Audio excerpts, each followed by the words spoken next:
Terima kasih saudara, Anda masih bersama kami dalam Bincang-Bincang Sore bersama dengan Kombes Pol Sutarmono selaku Kepala BNNP DIY. Nah saudara, tadi sudah dibahas banyak mengenai bagaimana penyalahgunaan narkoba di Jogja dan juga nasional, upaya-upaya BNNP DIY juga untuk menanggulangi hal ini. Ironisnya saudara, penyalahgunaan narkoba ini sudah sampai ke desa. Nah bagaimana itu bisa terjadi Pak Sutarmono? Padahal kan di desa kita tahu dengan kearifan lokalnya, Betul. kemudian dengan kegiatannya, dengan hubungannya dengan masyarakat yang dekat, begitu bisa sampai terimbas penyalahgunaan narkoba. Iya betul, jadi ya tatanan masyarakat desa yang religius, harmonis, kekeluargaan, santun, dengan kearifan lokal dan budaya khas ya, yang sudah rusak ini ya. Jadi nanti DIY ini yang sudah mempunyai pergub tentang jaga warga. Diharapkan di dalam jaga warga itu BNN mengharapkan ada dibentuknya satu satgas anti narkoba, sehingga untuk mendeteksi dini penyalahgunaan dan peredaran gelap narkoba di wilayah itu ya, supaya diketahui dan segera secepat mungkin dilaporkan kepada BNN untuk mengambil langkah-langkah, mungkin tes urin di situ, gitu. Kita melakukan lidik, kemudian pemberantasan juga masuk, untuk melakukan pemberantasan untuk memutus jaringannya ya di situ. Jadi satu persoalan ini dikeroyok bareng-bareng masing-masing bidang, itu pencegahan juga di situ, rehabnya juga di situ, pemberantasannya juga di situ, sehingga persoalan itu karena dikeroyok bareng sehingga lebih mudah, lebih cepat selesai begitu ya. Tidak bidang-bidang itu bekerja sendiri-sendiri ya.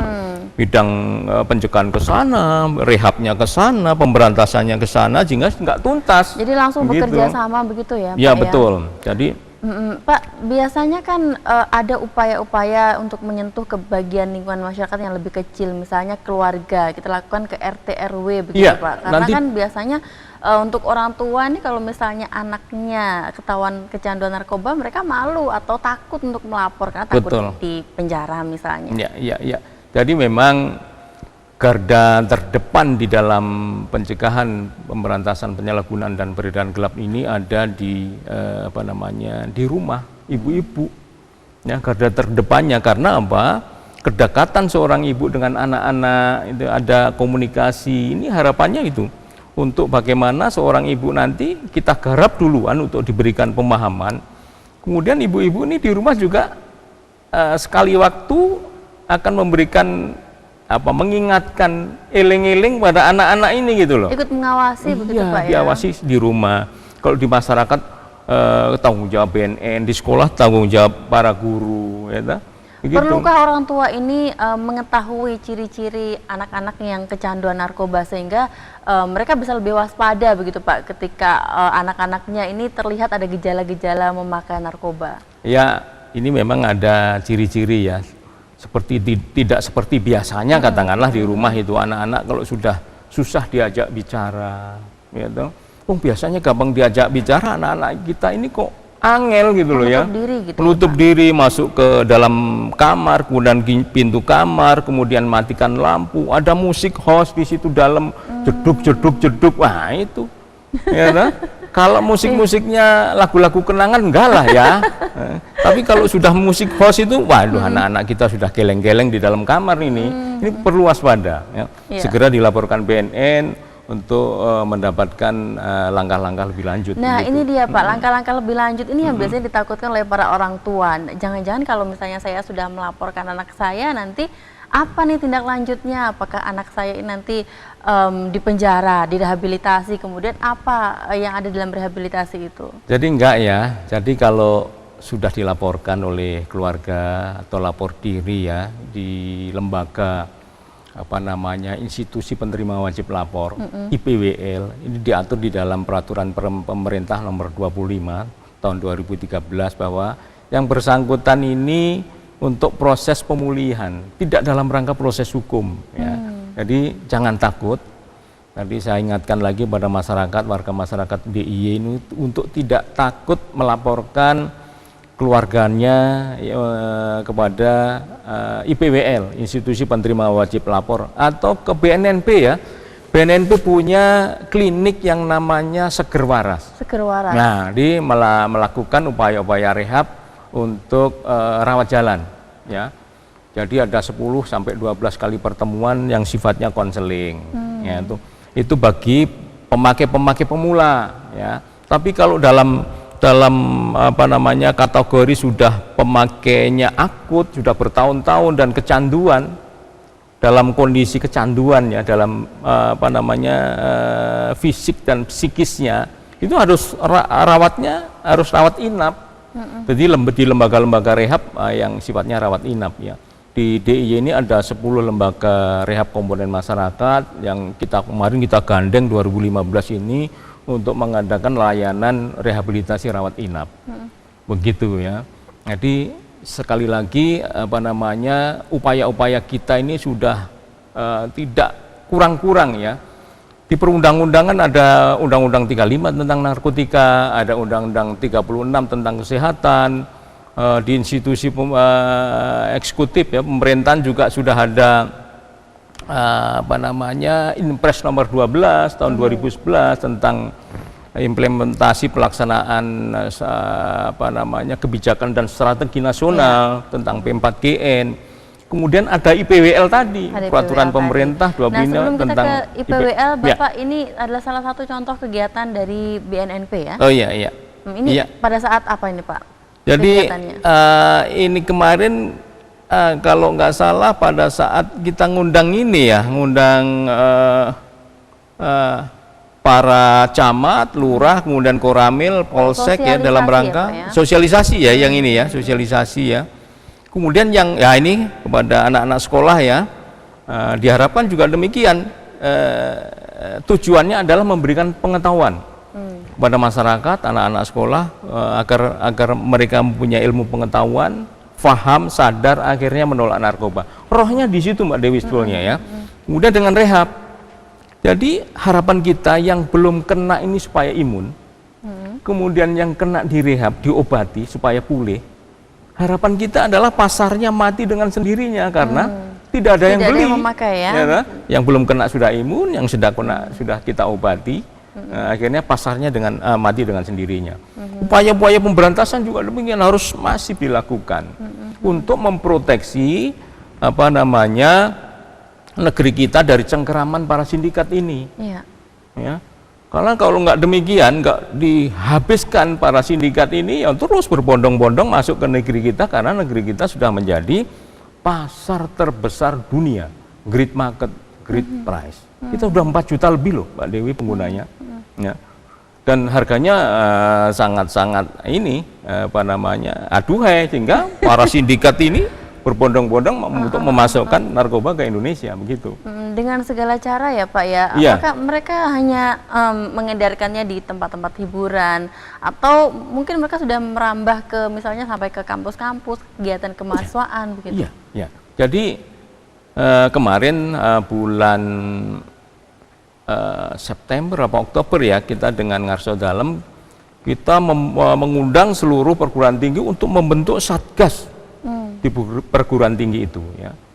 Satgas anti narkoba yang nanti juga akan apa namanya mendeteksi dini di lingkungan mahasiswa itu, mahasiswa yang sudah kena atau sebagai pengedar, untuk segera dilaporkan kepada BNN. Peran Satgas itu sendiri sampai sejauh mana? Dan mereka ini terdiri dari para mahasiswa kah atau dari? Iya, ada 118 perguruan tinggi, ya, di Jogja ini. Kita bentuk Satgas ini untuk bagaimana Satgas ini mengupayakan adanya sosialisasi juga di kampusnya, kemudian upaya-upaya pemberdayaan mahasiswanya, lingkungan mahasiswa itu, dengan katakanlah dengan kegiatan kemahasiswaannya yang nanti ada muatan-muatan, ada konten tentang menggelurakan semangat anti narkoba di kampusnya itu. Kemarin 2015 juga kita lombakan itu, aksi sekolah bersih narkoba. Jadi sekolah itu kita berikan fasilitasi, ya, kemudian membuat proposal, kira-kira kita arahkan kegiatan di sekolah ini, kira-kira untuk ada klinik, ya, ada kliniknya, ada satgasnya, ada sosialisasi yang mengundang narasumber dari luar, kemudian ada majalah dinding, ada konsultasi ya, dengan dengan para siswa yang barangkali nanya-nanya terkait dengan apa narkoba itu, ya, apa dampaknya, itu ada semacam klinik di situ. Sehingga bagaimana sekolah itu lebih banyak menggelorakan semangat anti narkoba sekolah itu, itulah yang menang. Ya, kemarin kita fasilitasi. Kemudian juga terakhir kita juga kawasan kelurahan desa. Nah, kita berikan fasilitasi juga untuk bagaimana kelurahan itu, desa itu untuk menggelorakan semangat anti narkoba. Diharapkan di dalam jaga warga itu nanti juga begitu. Di dalam jaga warga itu akan dibentuk satgas. Minimal ada upaya-upaya pencegahan, sosialisasi, ya. Kemudian ada pemberdayaan masyarakatnya, kemudian ada upaya-upaya rehab. Begitu mengetahui di lingkungannya ada pecandu, monggo kita dorong ke IPWL, lembaga rehab untuk direhabilitasi. Sekali lagi tidak dalam rangka proses hukum, tapi diobati, dipulihkan. Ya. Kemudian setelah itu tidak hanya dipulihkan, Mbak Dewi, tapi diterima oleh lembaga pasca rehab. Kita sudah punya rumah damping ini, untuk mereka dididik, diberikan pelatihan otomotif, nyablon, elektronika, biar mereka bisa hidup produktif. Mereka yang sudah keluar dari kecanduan narkoba ya Pak ya? Mereka yang sudah direhab. Sudah direhab. Kemudian ditampung oleh lembaga rehab, ya, untuk diberikan pelatihan. Kita sudah punya rumah damping untuk mendidik mereka ini. Kalau tahun kemarin kita sekolahkan 25 mantan pecandu ini ke BLKI, Balai Latihan Kerja, ya. Dididik kemarin itu otomotif dan diberikan sertifikat untuk bisa mereka melamar pekerjaan, magang di bengkel-bengkel, atau mereka difasilitasi oleh BLKI untuk mendirikan bengkel sendiri. Ya, itu upaya-upaya kita terus, ya. Artinya memang banyak sekali upaya-upaya untuk pencegahan, pemberantasan, dan juga penanggulangan narkoba, Pak, ya. Kalau sampai saat ini sudah bisa dievaluasi belum? Hasilnya bagaimana? Ya, seperti tadi ya. Jadi 2008 hasil riset kita 68.000 sekian. 2011 meningkat menjadi 83.000 sekian. Turun di 2014 60 2028, di 2015 juga turun lagi menjadi 60.181. Ini hasil kerja keras BNN dengan seluruh komponen masyarakat tentunya, ya, sehingga kita dapat menurunkan prevalensi penyalahgunaan dan peredaran gelap narkoba itu. Khusus di upaya-upaya pemberantasan, Mbak Dewi, tentu dalam rangka memproteksi terhadap para sindikat, ya, yang mempengaruhi dan menggelontorkan narkoba ke Indonesia dan khususnya ke DIY ini. Untuk diketahui bersama bahwa kemarin tanggal 1 September 2015 juga sudah kita ungkap, gelontoran sabu dari Jakarta sebanyak 2.675 gram ini kita ungkap di Jalan Taman Siswo.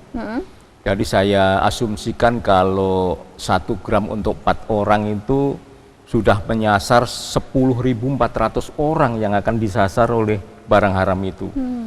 Kemudian kemarin diungkap oleh Polda kan 50 kilo ganja. Itu kalau 1 gram katakanlah untuk diasumsikan bisa 5 sampai 10. Lah 50 kilo itu berapa ribu, puluh ribu orang yang disasar oleh barang haram itu kan. Jadi sangat memprihatinkan. Oleh karenanya upaya-upaya ini harus dilakukan secara masif untuk memutus jaringan ini. Yang jelas bahwa kita tidak menargetkan seseorang atau negara dalam konteks hukuman mati. Ini harus dihukum sekeras mungkin sampai hukuman mati, ya. Tetapi kejahatannya itu yang dilakukan oleh seseorang pelaku itu loh, yang kita hukum, yang harus itu, ya. Hukum, ya, Pak, ya. Sekali lagi bukan seseorang dan negara dalam konteks hukuman mati, ya. Baik, Pak Sutarmono, nanti kita lanjutkan kembali. Kita akan jeda sejenak. Akan ada informasi seputar kota Yogyakarta dan sekitarnya akan disampaikan oleh rekan kami Isya Dewi berikut ini.